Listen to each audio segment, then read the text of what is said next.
여러분 안녕하셨습니까? 여러분 책영생활의 동반자가 되고 싶은 책과 영화 사이 책영사입니다. 월드컵이 시작됐습니다. 인간은 참 재밌는 존재죠. 100m 떨어진 그물에 공 하나 넣는 게 뭐라고 거기에 그렇게 목숨을 거는지 호모 루덴스, 인간은 노는 존재라는 걸 다시 한번 느끼게 됩니다. 지난 방송에서 저희가 다뤘던 알카라스의 여름에서 이리스와 그의 사촌돌이 잘 보여줬었죠. 출연진 소개해드리겠습니다. 먼저 라미. 네, 안녕하세요. 라미입니다. 네, 잘 지냈나요? 네, 이제 본격적인 겨울이라고 생각했는데 또 음. 따뜻하네요. 오늘은 날씨가. 한때 잠깐 추웠던 적이 있었던 것 네. 같은데 다시 이제 날씨가 아직 꾸물꾸물해서 개인적으로 굉장히 다행으로 생각하고 있어요. 저 네. 지난주에 음. 여행을 잠깐 다녀왔어요. 어, 일본에 갔다 왔어요. 아 진짜? 네. 일본 어떻게 갔지? 거기 예약이 뭐 엄청 밀려 있다던데. 비밀리에 다녀왔어요. 누구에게 비밀이죠? 뭐 저 자신? 아 그래요? 어디 갔다 왔? 아기에게 비밀리. 어디 갔다 왔죠? 교토에 갔다 왔어요. 교토. 네, 2박 3일로 짧게 갔다 왔는데 단풍 보러 갔거든요. 네. 되게 좋더라고요. 거기 그 힐링하고 절 하나 왔습니다. 있잖아요. 그 유명한 절. 거기 저 하나가 아니라 많던데요. 제일 유명한 제일 유명한 절 하나 있잖아. 몰라요. 저 절 너무 많이 가가지고. 거기가 되게 숲이 막 단풍이 막 많이 지는 데 같은데. 되게 예쁜 데를 많이 봤습니다. 음. 절을 한 4군데 간 것 같아요. 아, 그 또 가을에 가면 진짜 예뻐요. 네. 너무 좋아. 아니 그 좋더라고요. 예약이 쉬웠어요? 예약은 제 담당이 아니기 때문에 제 아, 알바가 관심이 아닙니다. 없구나. 아유 이번 주에 저기 뭐야 2주에 후원하셨나 모르겠네. 네, 안군. 네, 안군입니다. 머리 잘랐어요, 안 잘랐어요? 아. 자른다고 그랬지. 그런데 진짜로 다음번 녹음 때는 달라진 모습을 보여줄 수 있지 않을까. 왜냐하면 내일 예약을 했습니다. 네, 그래서 아마 내일 피부 또 오는 거 아니에요? 또? 하지만 어쨌든 내일 아마도 깎을 것 같아서 이게 사실 점점 이 머리 감는 게 귀찮아지더라고요. 이게 괜찮지. 기르기 전에는 이게 짧을 때는 그냥 한 번 감으면 따로 말릴 필요 없이 그냥 그렇죠. 냅두면 자연스럽게 말라가는데 이게 기니까 무조건 말려줘야 되더라고요. 그래서 감기 귀찮아지더라고요. 귀찮은 거라면은 이게 밀면 제일 좋아요. 뭐 아, 그냥 그쵸. 세수하면서 한번 쫙 한번 훑어주면 되니까. 그것도 방법인데 아직 그거를 시도할 만큼의 극과 극으로 용기가 한번 나질 가보자. 않아서 극과 극으로. 그거는 나중에 제가 언젠가 해볼 수 있지 않을까. 날씨도 추운데 무슨 머리를 밀라고. 여튼 그래서 다음번 녹음 때는 달라진 헤어스타일로 오지 않을까 싶습니다. 네. 기대합니다. 네. 자 그리고 야 이거 얼마만이야? 노시스. 안녕하세요. 와, 안녕하세요. 진짜. 너무 오랜만이네요. 오랜만입니다. 안녕하세요. 지금 이게 거의 한 달 넘었죠 이거 온지가. 죄송합니다. 즐겁게 노느라고 가서. 아니, 제가 오늘 들어오기 전에 오늘 분명히 뭐라고 하실 거고 그때마다 빨리 죄송합니다라고 말하며 화제를 돌리자. 말을 끊자라고 아니, 다짐했습니다. 죄송할 건 없고 뭐 아무튼 잘 지냈나요? 네, 잘 지냈네요. 네. 이번 영화도 아주 좋았다고 아, 단톡방에. 네네 좋았습니다. 네. 기대합니다. 감사합니다. 자 오랜만에 완전체가 다 모였습니다. 첫 번째 코너부터 가겠습니다. 2주의 댓글입니다.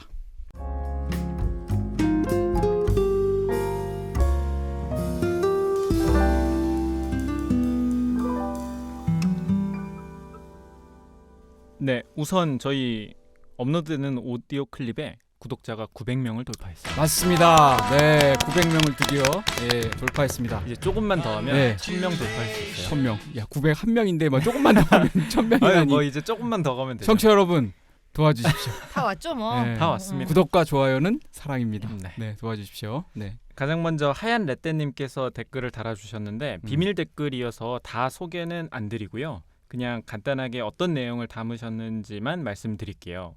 저희가 하얀 레떼님이 저번 에피소드 때 여러 개 댓글을 달아주셨잖아요. 네.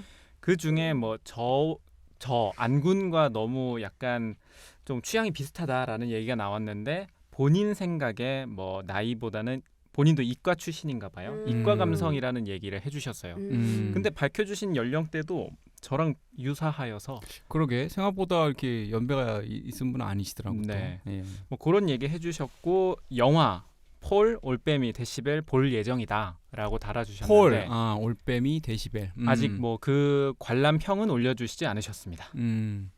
네네. 네. 네, 고맙습니다. 다음 댓글은 솔레봄님께서 달아주셨습니다. 전문 배우가 아니었다니 놀랍네요. 당연히 배우가 직업인 사람들일 줄 알았는데 막내딸 이리스 너무 사랑스러웠어요. 그렇죠. 포크레인에 사촌 들어올린 장면 웃겨 죽는 줄 알았고요. 땅을 사랑하는 마음이 대대로 내려오는 모습이 인상 깊은 영화였습니다. 라고 달아주셨습니다. 네, 고맙습니다. 노시스 혹시 다시 한번 봤어요? 아니요. 네. 빨라서 좋네. 네. 다음 댓글은 발이 빛나는 밤의 님이신데요. 팟빵에 달아주셨습니다. 손석구가 눈동자에 건배한 드라마 이름은 멜로가 체질입니다. 왜냐하면 요 댓글을 하얀레떼님이 달아주셨는데 청춘시대라고 얘기를 맞아요. 해주셨어요. 아, 그래서 제가 그거를 확인하지 못하고 그냥 읽어드렸는데 정정해 주셨습니다. 네. 언제나 감사하게 잘 듣고 있습니다. 2주째 못 오신 그분의 웃음소리 정말 좋아하는데 다음엔 뵐 수 있으면 좋겠습니다. 기온차 심한데 다들 건강 조심하세요라고 감동적인 댓글을 달아주셨습니다. 오늘 노시스? 오실 수 있게 좀 해주세요. 네. 한번 해줘요. 분위기가 막상 집중하시니까 제가 이따가 좀 많이 신나면 복식으로 한번 웃어보겠습니다. 네, 이번 주는 조금 다른 여타 주에 비해서 조금 적었던 것 같아요. 네. 여기까지입니다. 네, 저희 최경사 네이버 오디오 클립, 팟빵 그리고 유튜브를 통해서 들으실 수 있습니다. 유튜브는 보니까 확실히 검색 베이스라는 게 그 느낌이 딱 오는 게 좀 사람들이 인기 있는 것 같으면 좀 조회가 나오고요. 많고 그렇지 않으면 좀 저조하고 그렇습니다. 이번 주에 메일은 없었지만 메일 주소는요. bookmovie42@네이버.com입니다. 네, 인스타 계정에도 같은 @ 북무비 42로 인스타 계정 운영하고 있습니다. 이번 주에는 보니까 아마 제이드님이 맞춰주셨던가요? 아마겟돈 타임이라고. 예. 이번 문제 어려웠어요? 어땠어요? 알면 쉽고 모르면 어렵고 뭐 그런 거 아닌가? 좀 좋았어요 저는. 아 괜찮았어요? 네네네. 다행이네. 칭찬 드립니다. 고맙습니다. 자, 자본으로부터 독립당한 독립 팟캐스트 최경사 2주의 후원 어떻습니까? 이번 주에 야무지게 2분 보내주셨습니다. 네, 고맙습니다. 감사합니다.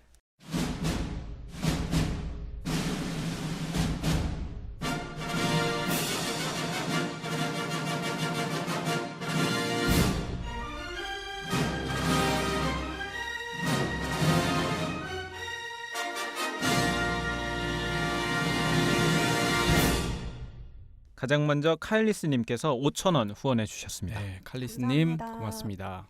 그 다음은 하얀 레떼 딸새돌님께서 1,130원 후원해 주셨습니다. 딸이 새돌이 됐다 이 말일까요? 그러게요. 무슨 말인가요? 하얀 레떼 딸새돌. 딸이 새돌이 됐다. 그럴 를 수도 자축해보자. 네. 막 이런. 일단 그렇게 생각이 음, 되죠. 음. 예. 연배가 또 딱 그 연배니까 또. 그럴 수 있으니까요. 안군 뭐 하나 지금? 그럴 수도 있죠. 이렇게 2분 보내주셨습니다. 네, 이번 주에도 감사합니다. 후원해주신 청취자 여러분 고맙습니다. 자, 저희 두 번째 코너로 가겠습니다. 저희 멤버들이 2주 동안 읽은 책과 본 영화 소개해드리는 2주의 책영생활입니다.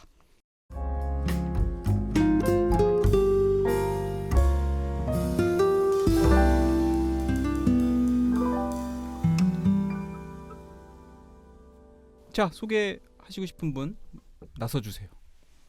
저는 만족스러운 게 없었습니다. 아, 그래요? 네, 제가 넷플릭스에서 이번에 썸바디라는 시리즈를 아. 올렸길래 하도 홍보를 많이 음, 해가지고 정재우 감독. 네네 네. 제가 시작했거든요. 그 무슨 내용이죠? 그게 이제 채팅 앱에서 벌어지는 살인 사건에 관련된 이야기인데 되게 수위도 높고 자극적이거든요. 아, 그래요?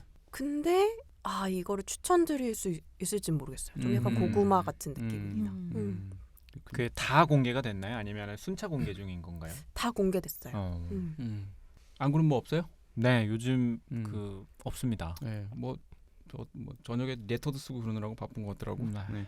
우리 노시스는 제가 지금 그래서 내가 뭘 봤지 하고 넷플릭스를 지금 그 노시스님이 시청 중인 콘텐츠 최신 거가 보니까 카모메 식당 먹고 기도하고 사랑하라 리틀 포레스트 제가 먹는 대로 가네. 음식 관련한 되게 힐링 그건데? 네, 제가 다 힘들었나 먹는 봐요. 거잖아. 그리고 지금 먹는 거고 힐링이었네요. 근데 먹고 기도하고 사랑하라라는 먹는 거보다지 먹는 거 아니에요? 그쵸? 네. 이거 보고 있으면 좀 마음이 편안해지는 그런 제가 좀 힘들었다. 그러네요. 그래서 힐링이 느껴지네요. 필요했다. 참 일단 논문은 냈어요? 네. 다행이다. 다행스럽게도 축하드립니다. 축하드립니다. 네, 초심은 통과했습니다. 오, 축하. 감사합니다. 한번 웃어줘야지.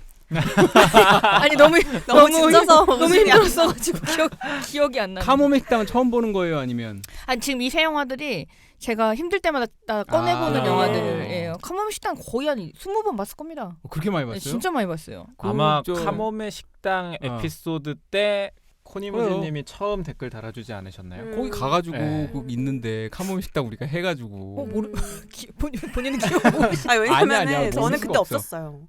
에? 카모메 때 없었어요. 아 그런가? 그렇기 때문에 그때부터는 모릅니다. 아 이거 되게 아. 영화적인 설정이다. 그죠? 배우자는 모르지만 모르고 어, 어느 순간 시작된. 좋았다. 네, 저는 뭐 이것저것 많이 봤는데 뭐 여기 계신 분들한테 취향이 있는 것들이 있어. 본즈앤올 내가 단독방에 네, 얘기했지만 네. 와 진짜 저는 그거 이런 영화 난 보고 싶지는 않지만 내가 그 티모시 샬라메가 나와서 보러 갔는데 와 정말 끝까지 갑니다. 아 진짜 아니 그 저는 고어로 끝까지 가 고어로. 그리고 와, 진짜. 맥스님이 이 말 들은 상태에서 SNS에 그 워낙 그 티모시 샬라메는 팬들이 많으니까 뭐 어떻게 홍보되고 있는지 모르겠는데 되게 뭐 연애 영화처럼 홍보되고 그러니까요. 있나요? 예고는 이미지나 되게 그런 거 예쁘던데? 보면 그래. 다들 막 되게 뭐 서정적인 느낌이에요. 완전 막 뭐라 그러지? 막 설렌다. 하트 하면서 영화를 아, 기다리고 있어서. 그거 설레는 영화 아니에요. 솔직히 진짜. 그럼 약간 이게 홍보의 포인트일 수도 있겠다. 그러니까 이거 그- 마케팅을 희한하게 하는 것 같은데 음. 이거는 진짜 물론 이거는 사실 소수자에 관한 영화거든요. 소수자. 소수자에 관한 영화고 이게 무슨 뭐 사실은 뭐 고어 장면이 나오지만 고어 영화는 아니고 소수자에 관한 영화인데 묘사가 워낙 그 적나라하다 자극적이다 보니. 보니까 먹는 거예요. 이것도 뭘 먹느냐. 그거는 아. 근데 그거는 이미 지금 다 알려줬어요. 마케팅적으로 다 쓰이고 알려줬어요. 있어서 음. 네. 아니 근데 그걸 그래도 우리가 티모 살라메가 설마 그걸 그렇게 막 먹는 걸 보여줘 그러는데 막 진짜 카모메 식당 같은 영화인가요? 그들에게는 카모메 리틀 식당일 수 포레스트 있죠. 같은. 근데 이 본제놀과 비슷한 더 메뉴라는 이제 영화가 이거 저 나왔는데 궁금했는데. 이거 궁금하죠. 음. 그 누구죠? 킹스맨이 아니라 그 배우 이름이 갑자기 생각이 안 난다. 그 웨스 앤더슨의 제일 유명한 그랜드 부다페스트 호텔에서 그 주인공으로 나오는 그 사람이 이제 그 조리장으로 나오는 셰프로 나오는 랄프 파인지. 맞아. 되게 유명한 배우들 많이 나와요. 근데 이거가 되게 독특한 설정이고 마지막 그 식사를 하러 먹으러 가는데 요리의 개념이 확 넓어집니다. 행위 예술로 성격을 하는데 이것도 약간 고어적인 성격이 있는 그런 영화예요. 그리고 뭐 노시스가 또 지금 뭐 마음이 그렇다니까 창밖은 겨울이라는 독립 영화 있거든. 그래요?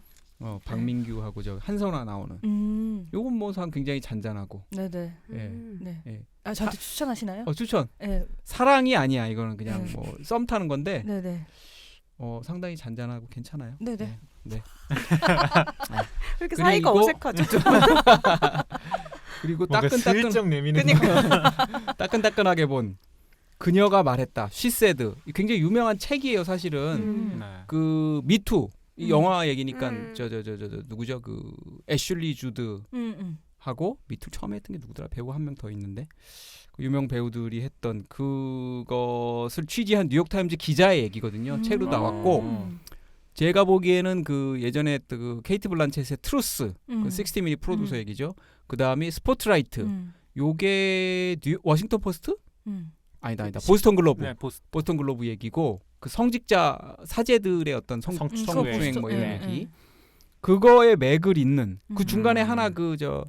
메릴 스트립이 나왔던 더 그 포스트. 더 포스트. 저희가 그 다뤘었죠. 더 포스트는 약간 결이 다르고 사주의 얘기기도 하고 약간 다르지만 요게 이제 앞에 그 두 개의 결을 잇는 그 그녀가 말했던데 이것도 굉장히 이 저널리즘 영화 좋아하시는 분은 볼만한 가치가 있는 괜찮은 영화였어요. 봐야겠네요. 네. 그리고 오늘 제가 그 가가린이라고 곧 개봉하는 영화가 있는데 유리 가가린인 건가요? 맞아요. 진짜요? 오. 근데 이름만 가가린이야. 어. 프랑스의 어떤 아파트 단지 곧 철거될 영화에서는 아파트 단지 이름이 가가린인데 아마 실제로 있었던 것 같아요. 옛날에 유리 가가린이 거기 왔던 그 자료 화면이 처음 시작을 하는 거 봐가지고는. 근데 이제 이 저기가 나와요. 웨스 앤더슨 우리 프렌치 디스패치에 나왔던 또 공들이 미셸 그 공들이? 프랑스의 미셸 공드리가 아니라 뭐 프랑스의 뭐 떠오르는 배우라고 하는데 그때 그 오토바이 타 68혁명으로 티모시 살레메하고 약간 쿵짝쿵짝했던 그 오토바이 탄 소녀 있지. 네네. 거기가 이제 여주인공으로 나오는. 이 영화 상당히 괜찮았어요. 드라마와 약간 환상을 섞은 그런 영화인데 분위기 묘하더라고 이거. 그 정도 개봉작과 개봉할 영화들 이제 참고하시라고 말씀드렸고 책은 올빼미는 어땠어요? 올빼미 좋다니까? 괜찮다고. 올빼미 재밌어요. 네. 올빼미 잘 나왔어. 신인가 입봉작인데 그러니까요. 만듦새가 아주 잘 나왔어요. 재밌다는 이야기 많더라고요. 흥행도 괜찮은 것 같아요. 책을 제가 멀티 유니버스라는 책을 읽었습니다. 발췌해서 브라이언 그린이라고 이거 안구냐 아마 혹시 네, 되게 유명한 브라이언 물리학자죠. 그린은, 네. 엘레간트 유니버스라는 네. 책으로 유명한 사람인데 두꺼운 책 아닌가요? 그 두꺼운 책이에요. 엘레간트 유니버스. 내가 한 20년 보유하고 있다가 얼마 전에 버렸어요. 아니 나 안 본다 이거. 안 보게 되는구나. 근데 이 멀티 유니버스가 굉장히 재밌더라고요. 그래서 내가 안군한테 단톡방에서 뭐 이것저것 물어본 이유가 네. 제가 요새 멀티 유니버스를 좀 공부를 하고 있어서 그런 건데 아. 그 안군 얘기와 달리 아인슈타인은 다른 건 아니지만 고전역 학자더라고. 고전 물리학자로 분류되더라고요. 아인슈타인 이후로 현대 물리가 시작된 거기 때문에 뭐 그렇게 할 수도 그러니까 현대 있죠. 물리학이 시작이긴 한데 아인슈타인이 네. 상대성 이론이. 근데 고전 물리학 왜냐하면 또 끝까지 양자역학을 인정하지 않았기 때문에 고전역 학자라는 사실을 알려드리면서 2주의 책임생활을 마치겠습니다. 단톡방 자꾸 면접장처럼 쓰지 마세요. 보면 깜짝 놀랐는데요. 보고. 제가 어쨌든 안군한테 안군도 뭐 전공이니까. 네. 다시금 공부한다는 생각으로. 그죠? 네. 그게 너무 친절하게 알려줘요. 안군. 자, 저희 메인 코너로 가겠습니다. 책영사의 선택입니다. 책과 영화 사이에 책영사. 자, 저희 이번 주 책영사의 선택은 아마겟돈 타임입니다. 제임스 그레이 감독의 영화고요. 올해 칸 영화제에서 공식 초청돼서 그 경쟁 부문의 하나로 상영돼서 7분 동안 스탠딩 오베이션을 받았다고 합니다. 저희가 사실은 왜 이번 영화를 선택하게 됐느냐라는 걸 좀 설명을 드리면요. 저희의 후보로는 올빼미와 엑소시스트, 아마겟돈 타임이 있었습니다. 그래서 뭐 잘 합의가 안 되잖아요, 우리가들. 그래가지고 단독방에서 투표를 했는데 아마겟돈 타임이 2표, 올빼미 1표, 엑소시스트 1표 이렇게 나왔어요. 그래서 청취자 여러분께 제가 여기서 꼭 말씀드리고 싶은 거는 저는 이런 영화를 반대한 적이 없고 심지어 이거 하자 좋다라고 했는데 결국 찬성이 안 돼서 이런 영화를 안 하고 있는 거라는 점을 엑소시스트 같은 거. 네? 안군이 배신해가지고 그래요 지금. 엑소시스트도 좋은데 겹쳐 놓으니까 선택하기가 약간. 그래서 어쨌든 아마겟돈 타임이 나왔고 근데 이제 제가 중간에 하기 전에 월드컵 시즌이니까 우리가 스포츠 영화를 한번 해보는 건 어떠냐라고 제안을 해서 다들 좋다고는 했는데 마땅한 영화가 또 안 구해졌어요. 머니볼은 우리가 한번 했었고 애니 기븐 선데이라는 미식 축구 영화인데 알파치노 나오고 그다음에 그 여주인공이 누구죠? 그 메리에겐 특별한 뭐가 있다. 그 누구야? 그 거시기. 미녀 삼총사에도 나오고. 그 언니. 카메론 디아즈. 캐머런 디아즈. 요즘 그 뭐나 모르겠네. 어쨌든 입 큰 분. 그렇죠. 네. 근데 이 애니 기븐 선데이는 아무리 찾아봐도 그 U+ TV 모바일 여기 외에는 올라가 있는 데가 없어요. 이 영화 되게 유명한 영화인데 왜 그런지 모르겠어요. 그리고 그 라미가 골을 제안했는데 뭐 저는 괜찮다고 생각했으나 호응이 없었죠. 네, 호응이 없어서 결국 아마겟돈 타임을 하게 됐습니다. 그래서 어떻게 보면 지난주하고 약간 분위기가 비슷해지지 않나 이런 생각도 좀 그러네요. 들기는 해요. 네. 자, 오늘 영화를 어떻게 소개해드리는 게 좋을까요? 저는 사실은 이 아마겟돈 타임을 여기 이제 그 악마는 프라다를 입는다의 앤 해서웨이가 나오죠. 그리고 지금 가장 인기가 있는 드라마 시리즈 상도 많이 있는 석세션의 제레미 스트롱 그리고 양들의 침묵 안소니 호킨스. 안소니 호킨스를 이제 와서 양들의 침묵이라고 하는 건 조금 그렇긴 하지만 어쨌든 뭔가 이렇게 오딘이라고 소개하시죠 이제. 오딘. 뭔가 이런 사람들이 나오면 뭔가 대작 상업 영화의 분위기가 조금 나는데 영화를 보고 나면 이 배우들이 이게 예산이 보니까 200억이 안 돼요. 진짜 저렴한 저렴한 영화죠. 저예산 영화죠. 저렴한 영화라는 표현이 좀 그렇고 저예산 영화. 저렴한 영화. 표현을. 네. 그래서 이 배우들이 왜 이 영화를 선택했지?라고 이제 사실은 궁금해지는 영화였는데 저는 보고 나서는 수긍을 했습니다. 납득이 갔고. 그래서 처음엔 저가 이게 무슨 아마겟돈 타임? 그래서 이게 무슨 SF 영화인가? SF 블록버스터인가 했는데 뭐 전혀 다른 드라마 장르의 영화고요. 저는 뭐 채경 생활에서 한번 소개해드렸어요. 부산국제영화제 가서 보고 굉장히 깊은 인상을 받았습니다. 저희가 제임스 그레이 감독의 영화는 한번 한 적이 있어요. 에드 아스트라라는 영화를 다뤘고요. 이게 보면 어떻게 보면 우주 영화네요. 그래서 생각해 보면 두 영화는 참 다른데 실은 어떻게 보면 이제 개인의 내면 이런 거에 주목한다는 점에서 공통점이 느껴지는 영화이기도 합니다. 자, 안군의 비하인드 들어보겠습니다.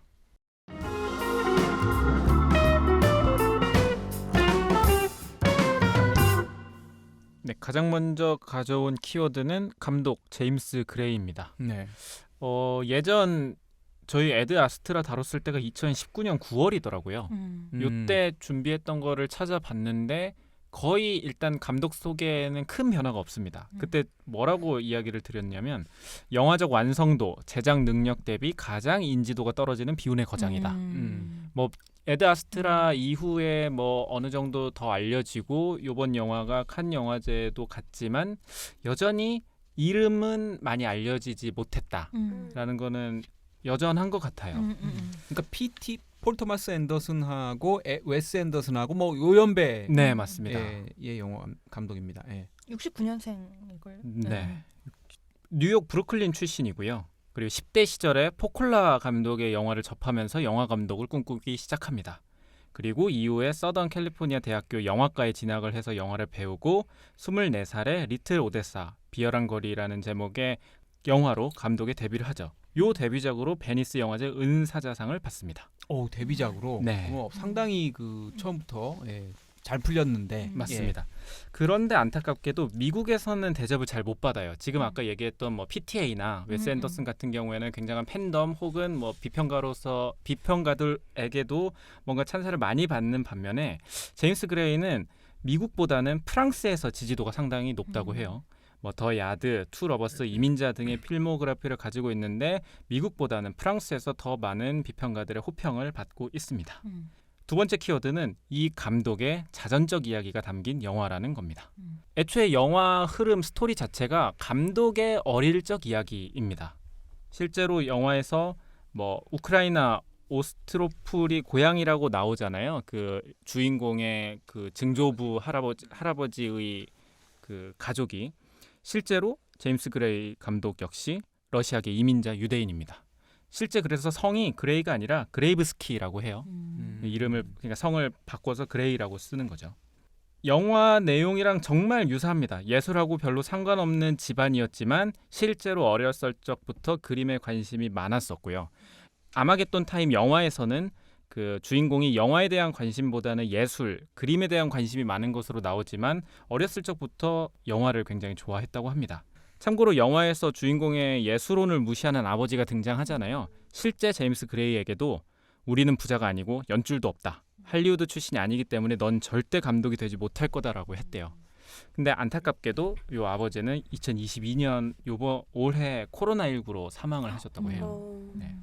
그리고 영화에서 등장하는 것처럼 감독 제임스 그레이는 퀸스의 명문 사립학교인 큐 포레스트 스쿨에 입학하고요. 영화에 등장하는 것처럼 트럼프 가문, 특히나 그 제시카 체스테인이 특별 출연한 메리앤 트럼프의 이 연설 역시 본인이 실제 경험했던 거를 영화에 녹여냈다고 합니다. 본인이 연설을 들으면서 굉장히 인상 깊었나 봐요. 부정적으로. 그래서 이거를 어떻게든 영화에 녹여내고 싶었다고 하네요. 본인의 자전적 영화를 만들게 된 건 제임스 그레이 자녀들과의 추억 때문이라고 합니다. 그레이한테는 3명의 자녀가 있는데 어렸을 적에 항상 잠자리 들기 전에 자기 자신의 어린 시절 이야기를 들려줬다고 해요. 그러다가 어느 날 아이들이랑 같이 드라이브를 하다가 꼬맹이들이 여기 아빠가 이야기했던 아빠가 살던 곳 아니에요? 라고 얘기를 해서 차를 멈추고 같이 그 집에 갔던 거죠. 그 주변을 둘러보는데 뭐 그때 그 과거 이웃들도 만나보고 했는데 그 감독이 굉장히 우울한 그 느낌에 압도당했다고 합니다. 그리고 이 느낌과 감정을 풀어내고 싶다는 생각이 들었고 그게 이 영화의 시작이었다고 합니다. 세 번째 키워드는 제작과 캐스팅입니다. 원래 이 영화 제작 초기에는 오스카 아이작, 로버트 드니로, 케이트 블란쳇, 도널드 서덜랜드 등이 캐스팅됐었어요. 2021년 초에 제작이 시작돼야 했지만 코로나 때문에 제작이 지연되면서 캐스팅이 다 바뀐 거죠. 아버지 역할을 즉 영화에서는 제레미 스트롱이 맡았지만 원래는 오스카 아이작이 맡을 예정이었고요. 할아버지 역할도 원래는 로버트 드니로가 맡을 예정이었다고 합니다. 그리고 메리앤 트럼프로 출연한 제시카 체스테인의 자리는 원래 케이트 블란쳇이 하려고 했대요. 하지만 요건 다 바뀌었고요. 특히 워낙 영화를 보시면 알겠지만 연기가 정말 대단한데 특히나 안소니 호킨스의 열정이 대단했다고 해요. 실제 제임스 그레이 할아버지의 뭔가 영혼을 담아내기 위해서 실제 할아버지가 썼던 페도라를 쓰기도 했고 그리고 할아버지가 입고 먹었던 것도 확인하고 피우는 담배의 종류까지 파악해서 닮아내기 위해서 굉장히 노력을 했다고 합니다.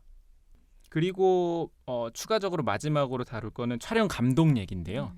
촬영 감독이 다리우스 콘지예요. 근데 콘지랑은 영화를 만들기 전에 이야기를 많이 했다고 합니다. 화가들에 관해서 이야기를 상당히 많이 했고 또 요번에 만들 이 영화를 유령 이야기처럼 다루고 싶다고 해요. 유령? 네. 유령. 과거에 살던 사람들은 모두 사라졌고 또 현재를 살아가는 우리 역시 금방 사라질 거다. 그런 이야기를 다루기 때문에 우리가 찍을 영화는 유령 이야기다라고 둘이 이야기를 나눴다고 합니다. 이런 상실감을 영화에 표현하자고 이야기를 했고 그게 담겨져서 이번 아마겟돈 타임이 되었던 거죠. 여기까지입니다.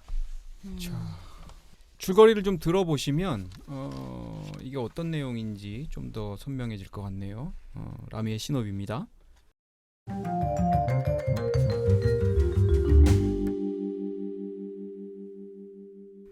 네, 이 영화는 한마디로 말씀을 드리면 이 폴이라는 소년의 성장기로 보는 1980년대에 어떻게 보면 적나라할 수도 있는 사회상을 좀 담고 있는 영화라고 보시면 될 것 같아요. 근데 영화를 보시기 전에 당시 사회 분위기를 조금 알고 가시면 좋긴 한데요. 이제 1980년 뉴욕 퀸즈를 배경으로 하고 그리고 이때는 영화에서도 언급이 되는데 핵전쟁 위협 때문에 사람들이 굉장히 불안에 떨던 시기입니다. 그리고 당시 로널드 레이건 대통령이 아마겟돈이란 표현을 핵전쟁이랑 연관을 시켜가지고 연설에서도 종종 언급을 해왔고 감독도 여기서 제목의 영감을 받았다고 하죠. 이 정도 배경 설명 간단히 해드리고요. 이제 주인공 소년 폴의 이야기를 들려드리도록 하겠습니다. 주인공인 6학년 소년 폴은 공립학교에 다니고 예술가가 되는 게 꿈입니다. 자신이 좋아하는 것들을 자유롭게 표현하고 또 사람들을 즐겁게 웃게 해주고 싶은 소년이에요. 하지만 유대인 가정인 폴의 가족들은 폴을 구제불능이라고 생각합니다. 일단 가족들이 유대인이란 이유로 차별을 당해왔고 또 고난을 겪었던 할아버지, 할머니, 엄마, 아빠의 눈에는 폴은 무조건 돈이 되는 기술을 배워야 되고 또 잘 먹고 잘 사는 직업을 가져야 되는데 자꾸 예술가가 되고 싶다는 뜬구름 잡는 소리를 하니까 철이 덜 들었다고 생각을 하죠. 그래도 폴의 외할아버지는 안소니 호킨스죠. 폴의 꿈을 응원하고 이야기를 들어주는 유일한 사람입니다. 그리고 또 폴을 이해해주는 존재는 학교에 한 명이 더 있어요. 이제 존이라는 흑인 친구인데 아픈 할머니와 둘이 살고 음악을 사랑하는 유급생입니다. 폴은 존이와 함께 있는 게 굉장히 즐거워요. 그런데 어른들은 그런 폴을 못마땅하게 생각하고 존이를 가난한 동네에 사는 흑인이라고 못마땅하게 생각하면서 멀리하라고 합니다. 당시에는 실제로 흑인에 대한 차별이 지금보다 더 상대적으로 존재했던 시기였던 것 같아요. 하지만 폴과 조니는 그런 시선에도 서로 즐겁기만 하고 둘은 호기심에 대마초를 피우다가 걸려서 크게 혼나게 됩니다. 이 일로 폴은 가족들의 뜻에 따라서 명문 사립학교로 전학을 가게 돼요. 그리고 사정이 어려운 조니는 학교를 그만두게 되죠. 폴이 전학 간 학교는 소위 명문가, 부잣집 아이들이 다니는 학교인데 폴은 여기서 자신보다 못 사는 사람 또는 인종차별적인 말을 내뱉는 친구들을 직접 보게 됩니다. 그리고 그 안에서 답답함을 느끼고 또 동시에 그런 아이들과 어울리기 힘들어하죠. 또 자신을 이해하지 못한 채 엘리트가 되어야 한다는 가족들의 강요도 받아들이기가 점점 지칩니다. 게다가 자신의 이야기를 들어주던 할아버지마저 세상을 떠나고 폴은 이 갑갑한 곳을 떠나 조니와 플로리다로 떠날 계획을 세웁니다. 영화 결말을 듣고 싶지 않으신 분들은 여기까지 듣고 영화를 보고 오시면 될 것 같고요. 플로리다로 떠나기 위한 자금을 마련하려고 학교의 컴퓨터를 훔친 폴과 조니, 하지만 이는 당연히 곧 발각되고 둘은 경찰서에 끌려갑니다. 그리고 폴은 여기서 자기 인생에서 가장 껄끄럽고 부당한 장면에 마주하게 돼요. 둘이 같이 도둑질했다고 분명히 말했는데 경찰들은 흑인인 조니가 주도한 일이라고 계속 이야기를 했고 경찰과 안면이 있는 폴의 아버지가 찾아오자 폴은 아무 혐의 없이 경찰서를 빠져나오게 됩니다. 그리고 수갑을 찬 채 경찰서에 앉아있는 조니는 모두 잊으라고 어차피 이렇게 될 거였다고 이야기를 하면서 폴을 덤덤하게 보내줍니다. 그리고 다시 일상으로 돌아온 폴은 우리들만의 특권이라면서 사립학교의 추수감사절 파티를 즐기자고 하는 프레드 트럼프의 발언에 뒤를 돌아 행사장을 유유히 빠져나오면서 영화가 막을 내립니다. 네. 들어도 뭐 극적인 건 없네요. 잔잔하네. 잔잔하죠, 잔잔. 잔잔하네. 이 잔잔한 거와 달리 이제 이 영화가 제목이 바로 좌상단인가요? 거기 뜨면서 시작을 해요. 아마겟돈 타임이라고 이제 캘리그래피로 쓴 타이틀로 해서 시작이 되는데 아까 라미가 얘기했듯이 레이건 시대에 레이건이 아마겟돈 타임이다. 그런 얘기를 많이 했다고 합니다. 실제로 이 영화에서 쓰인 클립으로 쓰인 그 레이건이 하는 얘기 중에 아마겟돈을 얘기하는데 그게 이제 이 클립의 원래 내용은 뭐 당시 소련이죠. 뭐 이걸로 핵전쟁 얘기가 아니라 동성애 때문에 아마겟돈이 일어날 거다. 뭐 이런 얘기를 하는 내용이래요. 그야말로 이제 그 사람들한테 그런 거 아마겟돈 위협을 많이 미국에서 했던 모양이고 그게 이제 감독한테는 되게 감독 표현으로는 컬처럴 트라우마다 이렇게 얘기를 하는데 문화적인 트라우마가 됐다고 이렇게 얘기를 하네요. 그리고 이 영화는 또 제임스 그레이 감독이 되게 좋아하는 그룹이 이제 클래시라는 그룹이 있는데 영국 그룹이에요. 약간 펑크라고 봐야 되겠죠.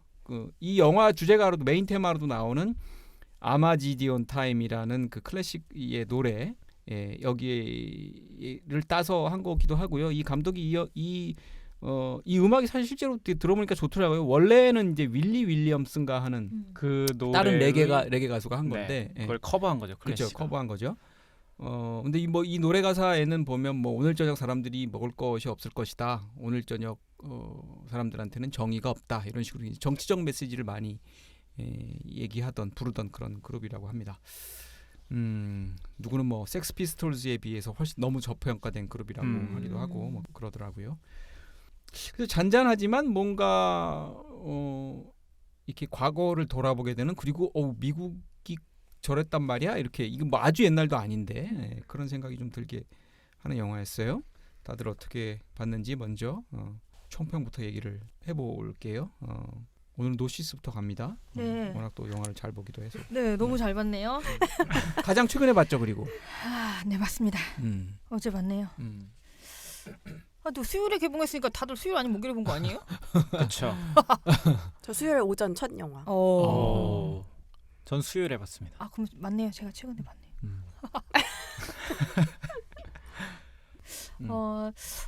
왜 재밌게 봤지? 일단 말씀하신 것처럼 잔잔한데 계속 이렇게 꿈틀꿈틀하는 그 에너지가 계속 이렇게 지속되는 느낌을 받았어요.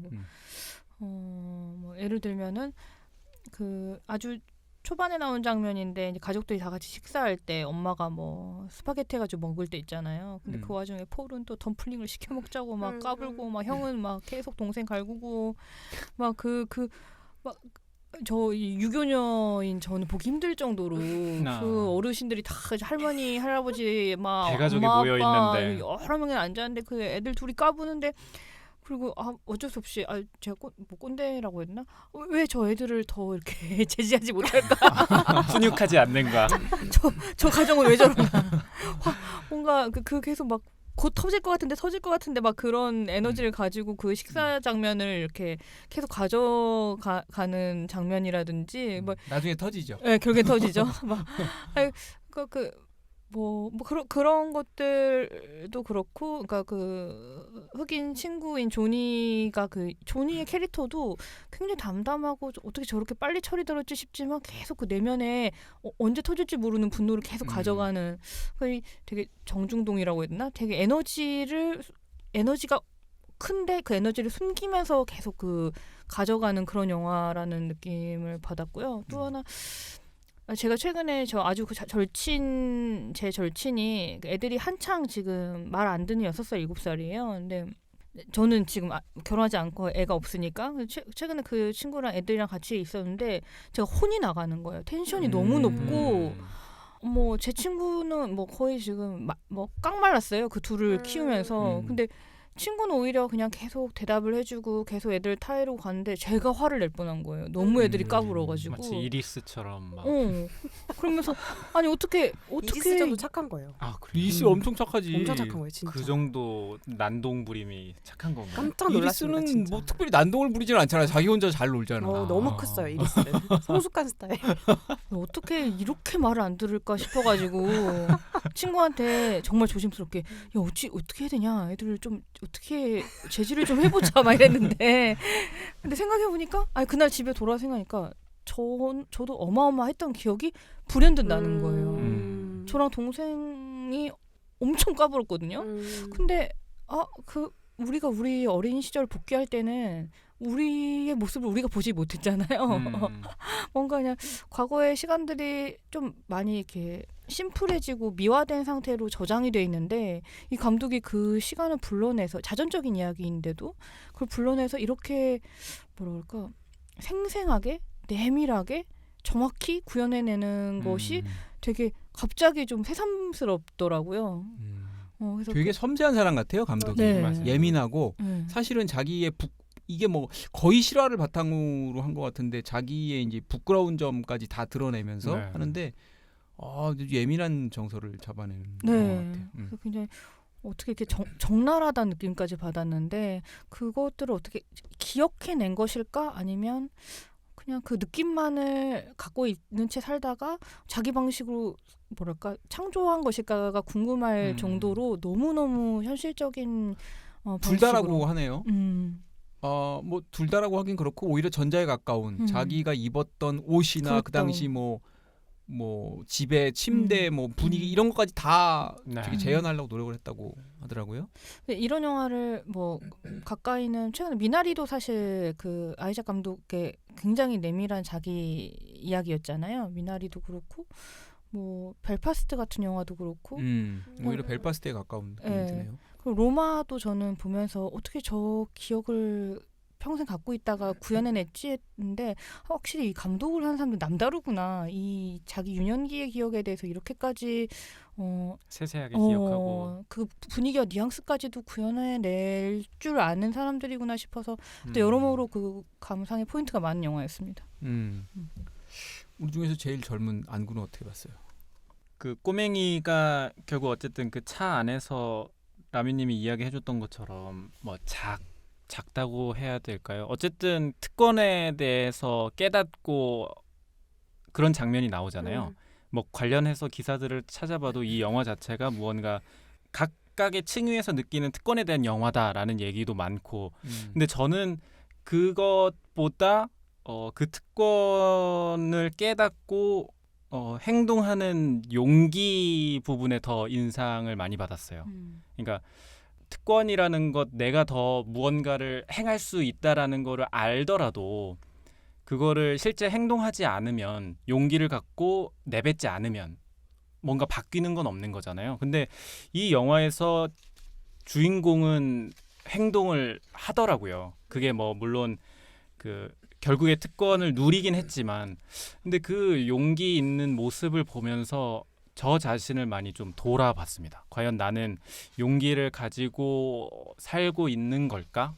그 용기가 뭐 단순히 특권의 용기뿐만이 아니라 뭐 가령 뭐 예술을 원한다면 그거를 밀어붙일 수 있는 용기, 가족들이 뭐라 하던 간에 외할아버지의 말을 듣고 그렇게 마지막에 퇴장할 수 있는 용기 그런 부분이 되게 저한테 깊게 남았습니다. 이 영화를 보면서.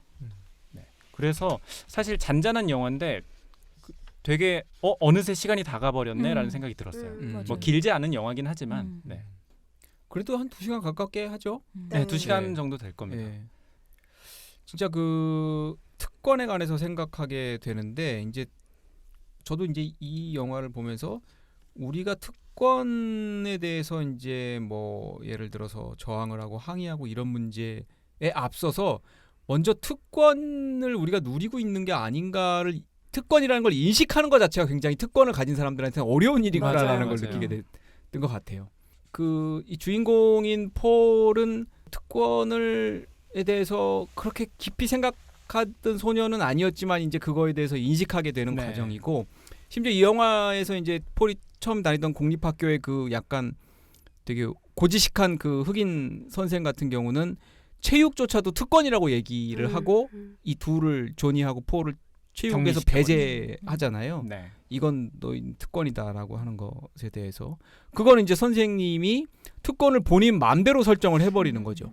그건 사실 특권이 아니잖아. 체육을 할 수 있는 거는 학생들의 모두 누려야 권리인데 할 권리인 건데. 이거를 마치 자기가 주는 것처럼 특권이라고 얘기하는 거고 그리고 주인공인 폴이 이제 나중에 이제 이 조니하고 사고 쳐가지고 옮겨가는 사립학교에서는 거기 있는 학생들은 또 다 자기들이 특권을 누리고 있는 걸 기본적으로는 모르는 것 같은데 네. 사실은 그 학교 출신인 트럼프 집안의 뭐 검사니 뭐 이렇게 와가지고 얘기하는 이게 거 그냥 보면은 특권이라는 걸 오히려 주입을 시키죠. 그래서 자기네들은 선택된 사람인지 기회를 갖고 있는 사람이 기회를 마음껏 오히려 누려라. 그러니까 베풀라고 얘기하지 않고 이거를 갖고 니들이 성공해서 이 나라를 이끌어가는 이끌어라. 뭔가를 되는 사람이 되어야 된다고 막 이제 주입식으로 하는 그런 장면들이 나오죠.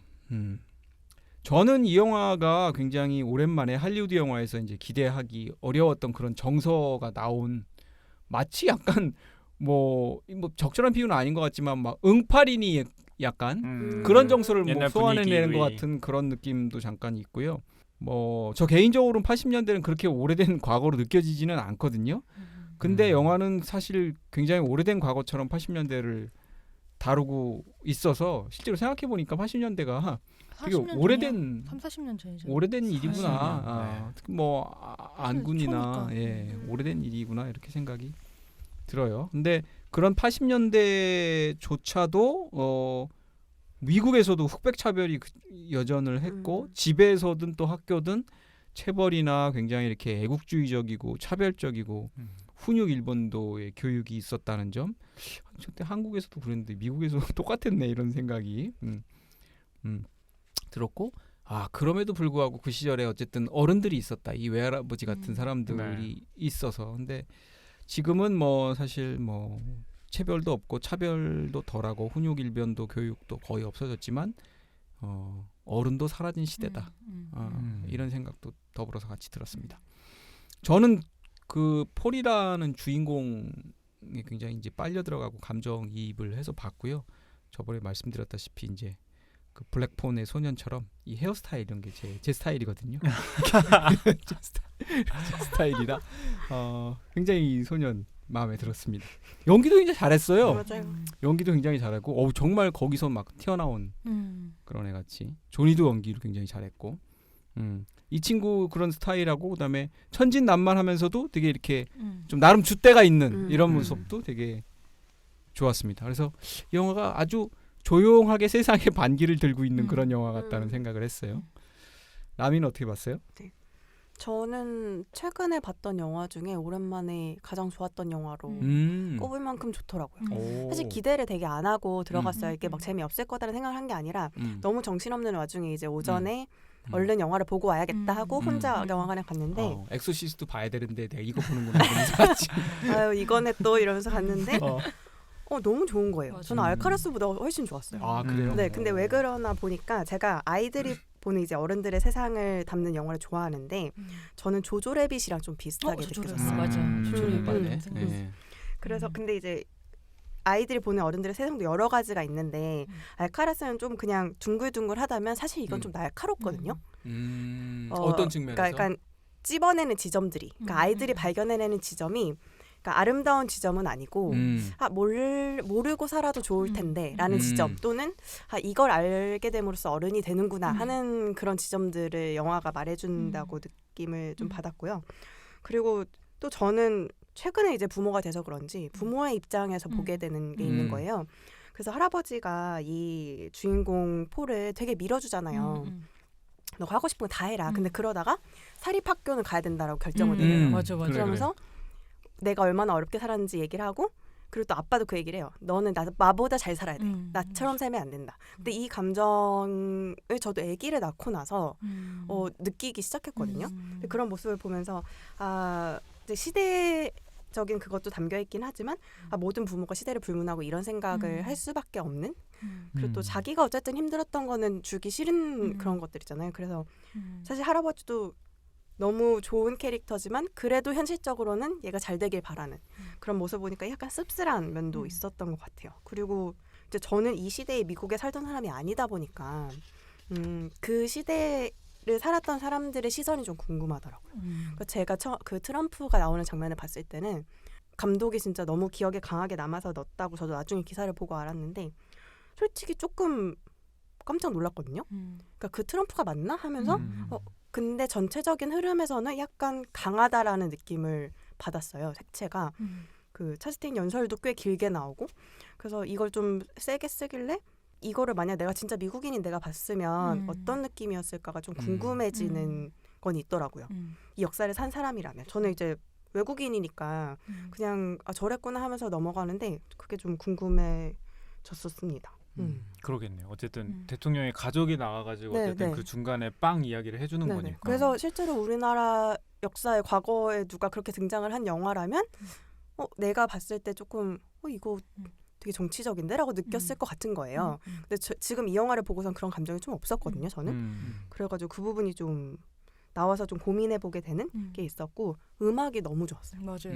음악이랑 되게 특이하게 상상하는 것들 있잖아요. 폴이 상상하는 것들을 이미지로 보여줄 때가 있는데 그게 너무 귀엽고 맞아. 또 되게 그 뭐라고 이미지로 해야 되지? 보여주면 어떤 장면이죠? 칸다스키? 네, 맞아요. 중간에 혼자 있. 내가 막 환호받는 진짜 딱 자기가 멋진 그 상상하는 화가가 돼가지고 네. 유명한 화가가 돼가지고 그래서 그런 상상 장면들이 현실화 될 때도 이게 막 불편하다 아니면 겉돈다 어색하다가 아니라 진짜 애다운 상상이다. 애라면 저렇게 하겠지. 어릴 때는 그런 상상들을 많이 하죠. 하잖아요. 네, 많이 하죠 진짜.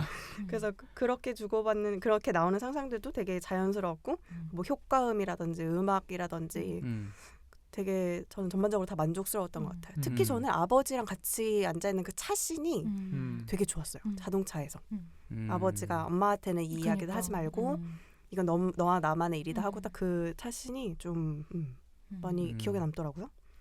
그 제레미 스트롱이 연기한 아버지는 배관공인 그렇죠. 거죠. 그래가지고 어쨌든 블루칼라 노동자고 이제 자신의 아들은 그런 삶을 살지 거를 않길 바라는. 이어받지 않기를 바라면서 화장실 문을 막 부수면서 애를 두들겨 패죠. 좀 진짜 너무 무서웠어요. 트라우마 올 뻔. 미국에서 그렇게 못 찍을 텐데 어떻게 찍었을까라는 생각이 계속 들더라고요. 네. 그렇게 폭력적인 장면. 네. 영화에서야 뭐 수정헌법 1조가 있잖아.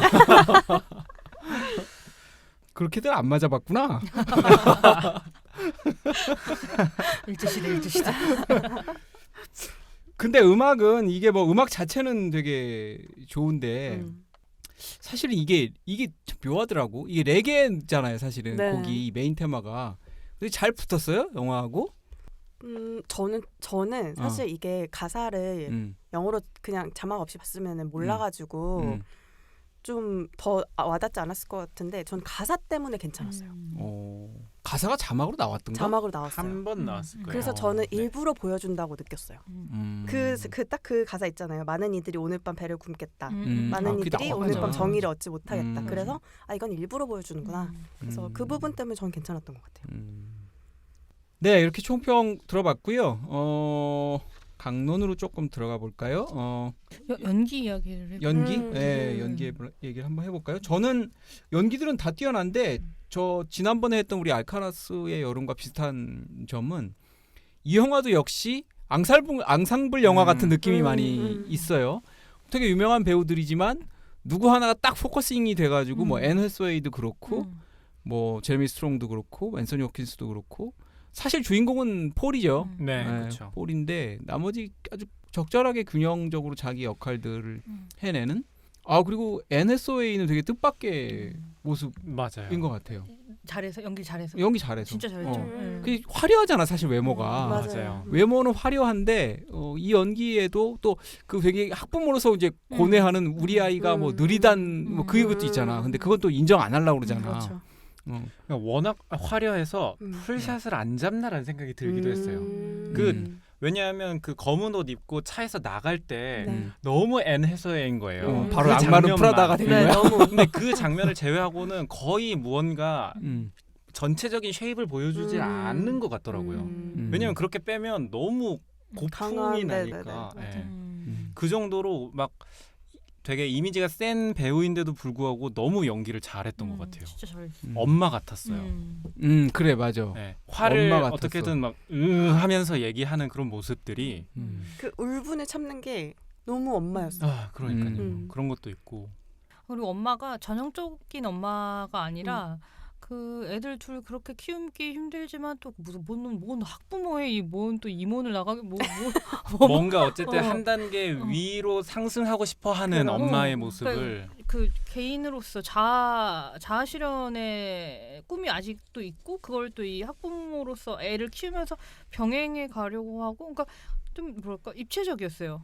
그런 점도 좋았던 것 같아요. 그냥 그래서, 엄마가 아니라 여성으로도 보이고 아내로도 보이고. 예.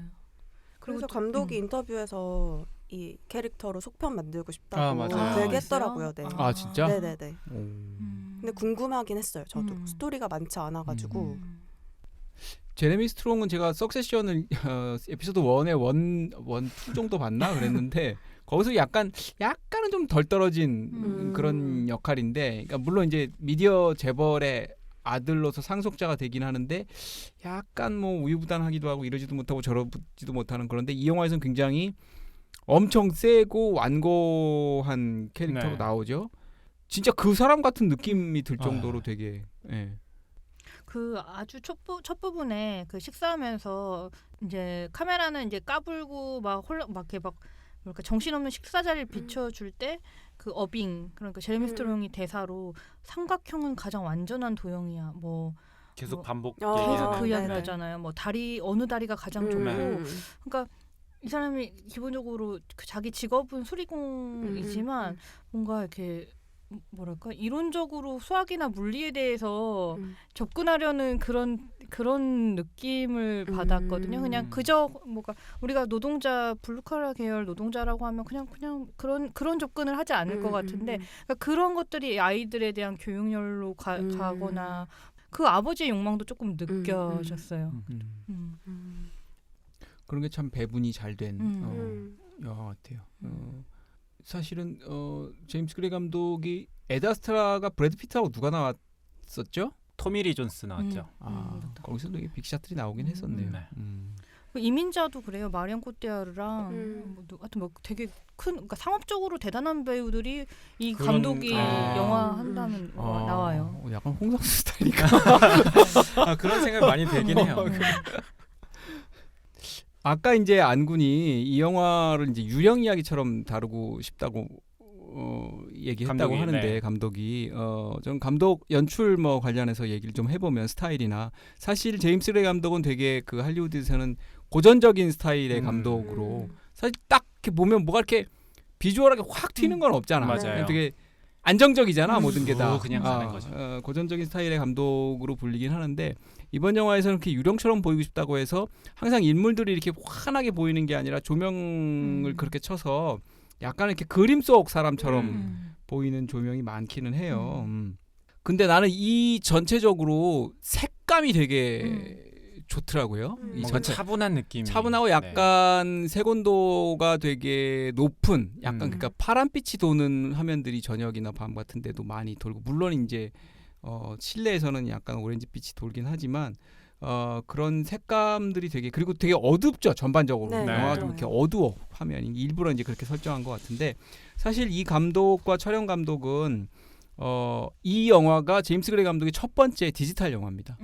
나머지는 다 아날로그 필름으로 찍었고 제임스 그레이 감독은 35mm 이제 필름을 되게 좋아한다고 하는데 이번에도 그렇게 찍으려고 했는데 이 코로나 때문에 예산상의 문제가 발생을 하고 그래가지고 결국은 디지털 카메라를 썼다고 해요.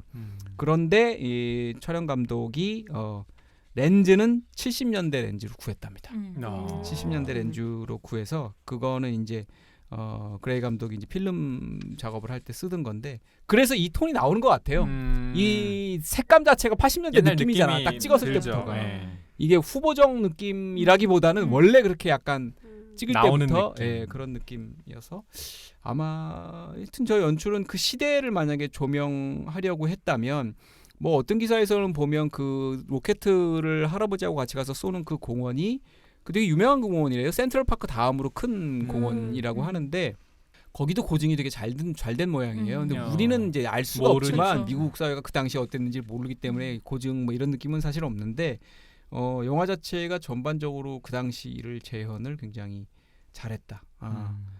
뭐 음악 뭐 조명이나 뭐 촬영 그다음에 색감 이런 부분에 있어서도 굉장히 뭐 연출이 이제 포커싱을 잘했다 이런 생각이 들게 하는 영화였어요. 그러니까 제임스 그레이가 그 안구 말하신 것처럼 그 저평가되는 이유 중에 하나가 굉장히 아이코닉한 그런 건 없지. 그런 게 없어요. 트레이드마크가 될 만한 뭔가 맞아. 스타일이 없는 느낌이죠. 근데 하나하나 너무 저렇게까지 만들었나 싶게 잘 만드는 되게 조용하고 강한 느낌의 감독인 것 같아요. 그 생각해 보면 저 에드 아스트라를 되게 재밌게 봤다는 기억이 있거든요. 네. 그때는 있었나요? 저 있었어요.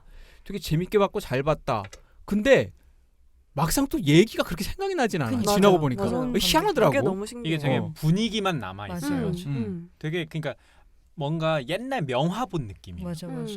되게 좋았는데 뭐가 좋았어라고 물어보면은 그냥 그게 좋았는데라고 그러니까 막 얘기할 수 스토리가 있는. 엄청 특출나거나 뭐 반전이 막 엄청나거나 이런 느낌이 아니라 음. 그냥 이런 스토리인데 그렇게 나쁘지도 않았고 그렇다고 해서 막 내 인생 영화는 또 아니고 근데 또 기억에는 남는 좀 그런 느낌.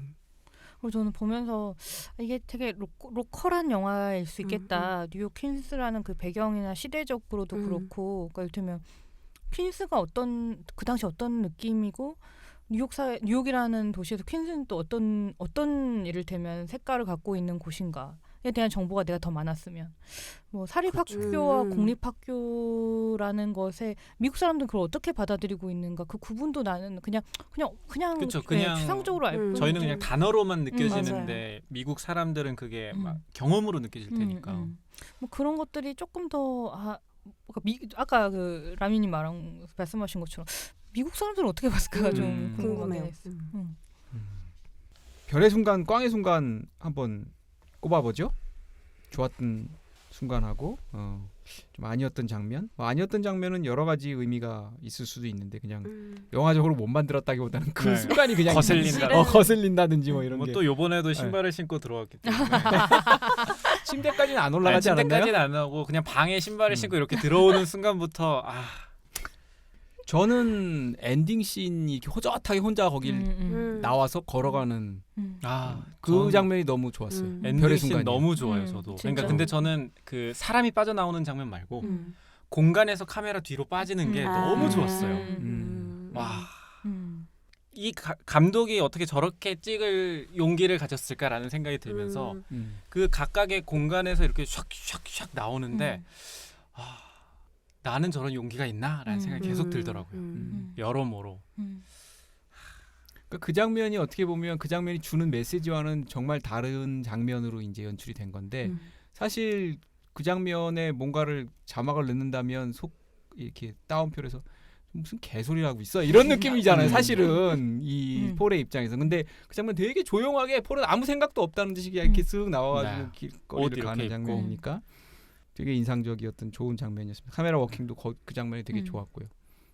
다른 분은 혹시 별의 순간으로 꼽을 만한 장면 있어요? 저는 아까 아빠 자동차 씬이랑 그다음에 그 로켓 날리러 갔을 때 앤 해서웨이가 차에 타서 혼자 뒤에서 지켜보면서 울거든요. 그 장면 또 연기나 여러 가지 색채나 맞아요. 저는 할아버지가 돌아가실 때는 장례식 장면보다 그 장면에서 눈물이 났어요. 그 아빠하고 제레미 스트롱하고 폴하고 무슨 얘기를 하죠? 거기서 아빠가 되게 지금까지 보여줬던 모습이 아니라 약간 그쵸. 좀 네. 다른 네. 태도를 보이잖아요. 그렇죠. 원래 이제 폴이 차에서 오늘은 제발 때리지 말아달라라고 막 애원을 하죠. 그러니까 아빠가 난 오늘 너를 때리진 않을 거야. 그런데 이제 이 얘기 하나만 이제, 기억해둬라. 그렇게. 그러면서 이제 뭐 특권에 관한 그 권리에 관한 이야기를 해주고 정확히 이게 대사가 기억이 안 나네요. 이게 뭐 자기가 그 음. 사람의 배관을 고쳐주지 않았다면 음. 너는 소년원에 가 있었겠지. 근데 맞아요. 그렇게 하면서 우리는 뭔가 그쵸. 이 특권을 맞아요. 얻게 됐고 뭐 그런 얘기. 그러면서 이제 그 친구를 이제 나는 못 보나요?라고 폴이 물어봐요. 조니를 못 보냐 그랬더니 뭐 못 볼 가능성이 클 거다라고 하면서 얘기를 해주는데 되게 담담히 얘기를 맞아요. 해주잖아요. 되게 그래서 입체적이에요. 되게 그냥 권위적인 아빠로 보여질 수 있었는데 뭔가 그 환경 상황에서는 아들에게 그렇게 얘기를 해줄 수 있는 존재구나라는 생각이 들죠. 폴이 그걸 어떻게 받아들였는지 모르겠지만 그렇죠. 폴은 아마 별 생각 없었을 것 같긴 한데. 안 맞았다. 안 맞았다. 조니 보고 싶당 이런 거. 노시스는 혹시 되게 인상적이고 좋은 장면 있어요? 저는 안소니 호킨스 나오는 장면 다 좋았던 것 아, 같아요. 그래요? 그 할아버지 캐릭터가 계속 이 영화를 받쳐주고 있는 느낌이 들고 그렇다면 막 애들이 뭐 말썽 피우고 이럴 때, 그러니까 안소니 호킨스, 그러니까 할아버지 입장에서는 그 에네스 웨이가 자기 딸이잖아요. 그러니까 내 손주들이 내 딸을 막 힘들게 하고 내 사이랑 내 딸이 막 저렇게까지 막 하고 막 이럴 때 혼낼 법한. 개입할 만 네. 하죠. 네, 개입하거나 어른으로서 에이 뭐 불편한 내색을 한 번씩 보인다든가. 근데 그때마다 하는 대사가 애야밖에 없어. 애야, 애야, 폴 물감 주고 대화해주고 막 저런 어른, 그러니까 다 알고 있지만 한 발자국 뒤에서 이 모든 상황을 관장하면서 하지만 가장 좀 단단하게 받쳐주고 있는 듯한 그 어른의 그 기운, 이런 무게 중심 이런 게 좀 좋았던 것 같아요. 저는 꽝의 순간은 무슨 장면이냐면 폴이 사립학교로 간쳤나? 사립학교로 간 첫날 헤어스타일이 바뀌었어. 아, 나 그 처음 헤어스타일 나오는 순간 돌아가시는 줄 알았어. 수바로 늘 눌러줘가지고요. 아니 비 맞은 닭처럼 맞아. 해가지고 와 저게 뭐야? 전 그 장면도 좋았는데 그 형이 굉장히 항상 괴롭히기만 하다가 사립학교 간다고 하니까 맞아. 이런 그 침대 위에서 맞아요. 절대 빈틈 보이지 말라고 맞아. 그거 보면서 뭔가 이 감독은 진짜 되게 디테일한 걸 기억하고 있는 것 같다라는 생각이 들었어요. 근데 안 좋은 기억이 더 많나 봐요. 그러니까요. 좋은 거 좀. 좋은 거 하나 그거 나오고 나머지는 다 계속 공격당하던데. 친형을 위해서 남겨놓은 하나의 그거 아닐까? 그러니까 요거 하나 넣어줬다. 형 너무 화내지 마. 영화 보고 화내지 마.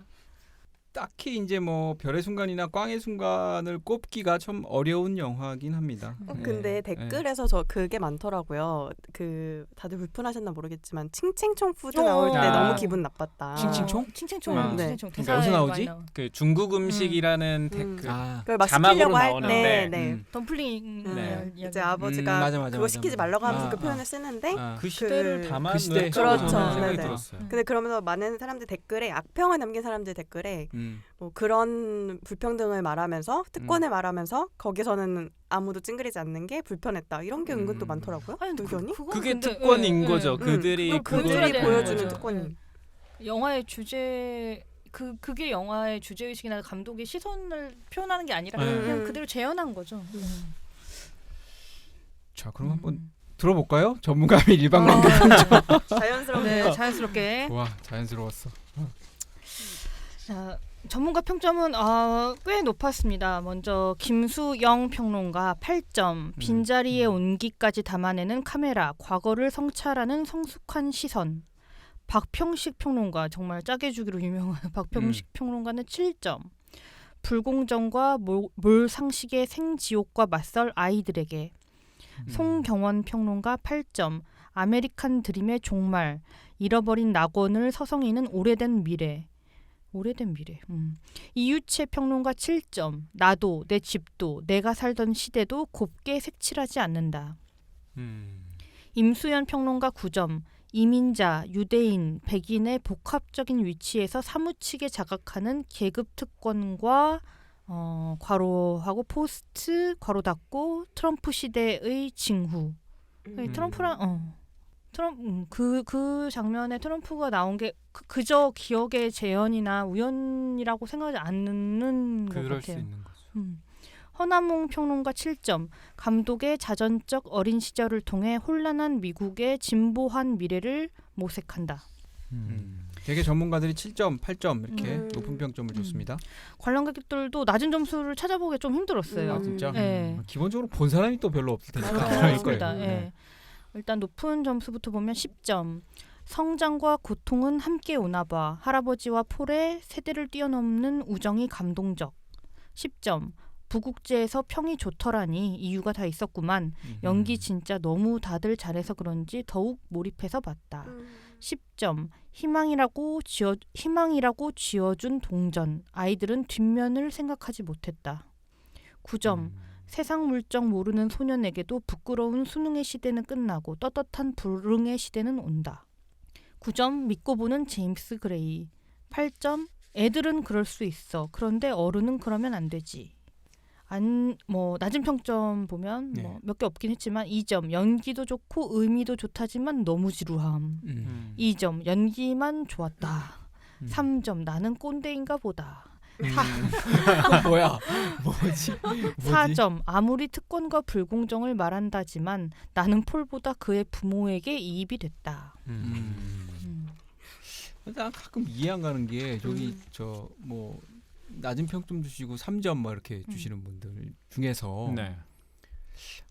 이 영화를 굳이 선택해서 보러 갈 일이 없을 것 같은데 그 정도 점수를 주면서 그렇잖아. 대충 요새 정보를 갖고 가잖아. 뭔가 어느 정도 기대치가 있을 텐데 그럴 수도 딱 봐도 벌써 그렇게 막 그렇게 재밌은 영화 아닌데 누가 봐도 지루한 영화인데 지루하다고 까면 되냐. 지루하다뇨. 말이 심하시네. 자 이제 우리 평점 내려봐야죠. 라미부터 갑시다. 저는 3.8입니다. 생각보다 안 높네요. 지난번에 몇 점이었지? 저번이 3.6인가? 3.6인가 7인가 그랬을 아, 거예요. 네. 조금 올랐네. 네, 조금. 저는 원래 후한 편이 아니지 않습니까? 아까 보니까 그때 아까보다 3.7 훨씬 이었네요. 좋았다고 그러고 1.1점 올렸어. 노시스 저는 4.2요. 4.2. 4.2. 저는 4.0. 저도 4.0입니다. 4.0. 그러면 딱 4점이에요. 4점. 평균이면. 네. 지난번에 4점 됐었나요? 지난번에? 저번에 됐을 저번에 걸요? 그쵸. 4점 넘었어요. 4점 넘었어요? 네. 그때 맥스가 높게 주셨죠? 4점이 저는 안 됐었나? 4.5 줬어요. 4.5. 그러니까. 어쨌든 4점이 조금 안 됐네요. 어라운드 4점인데 이렇게 보면 어떻게 보면 대충 최경사의 취향이라는 게 네. 근데 최경사 들은- 스타일 영화예요. 알카라스하고 네. 아마겟돈 타임이 그렇습니다. 다음 영화는 우리의 저기 뭔가를 바꿔야 될 것 같아 분위기를. 그쵸. 제발 투표할 때 반영 부탁드립니다. 근데 다음 영화 다음에 아바타가 개봉했을 때 하나? 아바타가 14일 개봉이니까 개봉 안 했을까가 보다. 네. 시간을 옮겨야 되나 그러면? 아바타를 하고 그 다음에 네. 영웅이 있어요. 영웅. 뭔가 좀 색다른 영화를 우리 최경사에서도 다룰 시간이 온 것 같긴 한데. 네. 제가 그 OTT 나오는 아닌데 조금 요즘 11월 24일부터 12월 4일까지가 프랑스 영화 주간이었고요. 맞아요. 네. 네. 그래서 아까 가가린도 그렇게 소개해 봤어요. 주셨잖아요. 예. 그래서 이 주간인 거 알려드리고 간단히 소개를 해드리면 맥스님 말씀해주신 가가린, 또 파리 13구, 타오르는 여인의 초상, 그 다음에 라비앙 로즈, 뭐 라붐도 다시 볼 수 있고요. 라붐을 아멜리에. 보고 싶은데 시간이 안 맞더라고. 음. 라붐 저는 사실 극장에서 못 봤어요. 저도 극장에서는 못 네, 봤어요. 한번 극장에서 한번 보고 싶어. 그 뭐 저도 극장에서만 몽상가들, 봤어요. 뭐 내 멋대로 해라, 장르꼬다르 등의 여러 가지 프랑스 영화가 상영을 하고요. 그다음 보실 수 있는 곳이 CGV 명동역 시내 라이브러리, 그다음 메가박스 신촌, KU 시네마테크, 더수 마트 시네마, 라이카 시네마, 아트나인, 아트하우스 모모, 에모 시네마 등에서 보실 수 있으니까 혹시 관심 있으신 분들은 가보시면 좋을 것 같습니다. 근데 명동 시내 라이브러리는 이제 뭐 영화 안 튼다더니 다시 운영하나 네, 보네요. 그때 그런 루머가 있었는데 다시 하더라고요. 자, 네, 프랑스 영화 주간, 프랑스 이게 대사관에서 뭐 같이 하는 것 같은데 프랑스 영화 관심이 있으신 분들 고전부터 최근작까지 다 있으니까 한번 가서 보셔도 좋을 것 같습니다. 값도 좀 싸더라고요. 다른 영화보다 하나요? 10,000원, 아. 가가린 10,000원이더라고. 네. 평일날은 보통 12,000원이죠 지금 일반 영화들이. 주말이 15,000원이고. 14,000원. 14,000원. 14,000원. 네. 평일이? 네. 1,000원 차이밖에 안 나요? 그런 거죠. 그렇구나. 자, 최경사 173회 아마겟돈 타임은 여기까지였습니다. 저희 평점은 4점 정도고요. 제임스 그레이 감독 영화를 좋아하시는 분들 그리고 난 이렇게 설명하기는 싫어요. 잔잔한 영화 좋아하시는 분들 가서 보세요. 이렇게 얘기하고 싶지는 않거든요. 이게 뭐 잔잔하긴 하지만 잔잔하다고 해서 뭐 지루한 것도 아니고 그쵸. 네. 그렇게 생각하면 도대체 잔잔한 영화는 무엇일까? 갑자기 궁금해지네. 잔잔한 영화. 잔잔한 영화 뭐예요? 잔잔한 영화. 리틀 포레스트 같은 게 잔잔한 영화 아니에요? 잔잔한 영화죠. 네. 약간. 잔잔한 그치, 영화. 그 약간 네. 잔잔하지. 어벤져스 잔잔한 영화를 할 수 없잖아요. 없죠. 그렇죠. 그러니까 뭐랄까 기복이 없는 영화죠. 기복이 없는 그냥 영화. 흘러가듯이 캐릭터들도 계속 비슷하고 음, 분위기도 계속 비슷하고 음. 뭐 감정적으로나 사건의 변화가 막 극적이지 않은 그런 느낌 아닐까요? 근데 리틀 포레스트가 잔잔한 영화라고 칩시다. 근데 그렇다고 재미없는 영화는 또 아니잖아. 그렇죠. 그럼요. 그쵸. 아마겟돈 타임은 잔잔한 영화는 아닌 걸로 네. 하겠습니다. 그리고 잠깐 공지 말씀 하나 전해드리겠습니다. 올해도 이제 다 지나가고 해서 최경사가 오래간만에 청취자 초대하는 방송을 계획하고 있습니다. 날짜는 크리스마스 이브 전날입니다. 12월 23일 금요일이죠. 이때 청취자 한 분을 모시고 같이 녹음하는 그런 시간을 가질까 합니다. 참여하시고 싶은 최경상 여러분 저희한테 의사표시를 좀 해주셨으면 좋겠는데요. 방법은 메일을 보내주셔도 되고요. 메일 주소 한번 불러주세요. bookmovie42@naver.com입니다. bookmovie42@naver.com입니다. 네, 그리고 인스타 최경사 계정으로 DM을 보내주셔도 되겠습니다. 또는 오디오 클립이나 팟빵에서 비밀 댓글 기능을 활용하셔서 거기다가 연락처, 성함하고 연락처를 남겨주시면 저희가 연락을 드리도록 하겠습니다. 오늘이 11월 25일이니까요. 앞으로 약 한 달이 남았습니다. 그 기간 동안 연락을 주시면 됩니다. 가급적이면 그래도 16일 정도까지는 주시면 저희가 연락하고 뭐 이런저런 서로 커뮤니케이션 하는 기간도 좀 필요할 테니까요. 영화도 정해야 하고요. 네, 영화도 또 정해하니까요. 그렇다면 가급적이면 빨리 좀 정해주시면 12월 9일 다음 방송까지 알려주시면 영화도 같이 정하고 뭐 이렇게 하는 시간을 갖도록 하겠습니다. 많은 참여 부탁드립니다. 자, 지금까지 정주행해주신 최경사단 여러분 고맙습니다. 다음 시간에 다시 찾아뵐게요. 지금까지 출연해 남이의 안군 노시스 진행하는 저 맥스였습니다. 안녕히 계십시오.